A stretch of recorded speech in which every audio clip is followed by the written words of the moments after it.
আজকে এক সপ্তাহ ধরে এই জায়গায় ওই দিক থেকে পাত্তর কোয়ারি খুলছে, মাটি কাটিয়া বেদম পালাইছে, কেউ কোনো আপত্তি দিছে না। ঠিক আছে, তার কাজ করে করুক, কিন্তু এই যে বৃষ্টি দোয়া আজকে এক সপ্তাহ থেকে সারা মাটি হইয়া রাস্তা ব্লক হইয়া কালকে 9টা টুকটুক হামাইছে। কেন?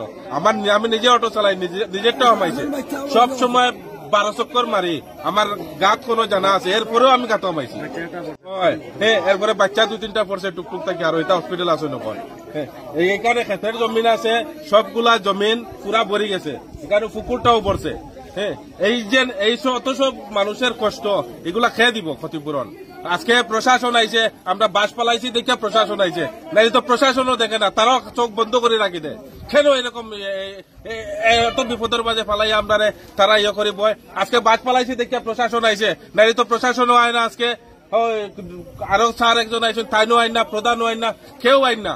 বাস হয় কেন এরকম? আমাদের দাবি হইলো রাস্তা পুরা ক্লিয়ার থাকতো, দেন ক্লিয়ার থাকতো, লিখিত দেন। আর মালিক এখনো আয় না।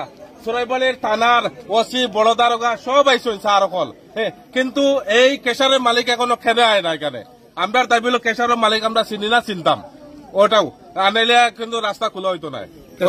মালিকের নাম জানতে, মালিকের নামও জানি না, চেহারাও দেখছি না, চেহারা দেখতাম আজকে, কিন্তু তারা তো মালিকরা এখনো আনতে পারেন না। কেল লাগে আজকে সকাল 8টা থেকে রাস্তা বন্ধ, এখন 12টার উপরে হয়ে আসছে, এখনো মালিক আয় না। খালি কাজ করাইয়া দিব, কাজ করাইয়া দিব। কাজ কেন করাইতো? হে আয় না কেন? আমরা মানুষটা দেখতাম, চিনতাম। কি নাম আপনার? আমার নাম সুব্রত নাথ।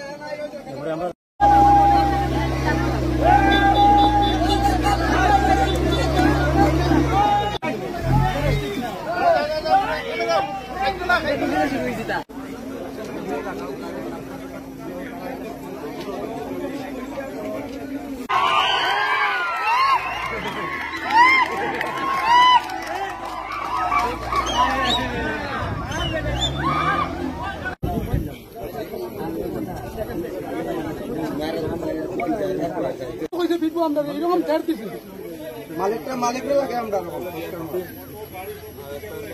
মালিক बच्चा चल गया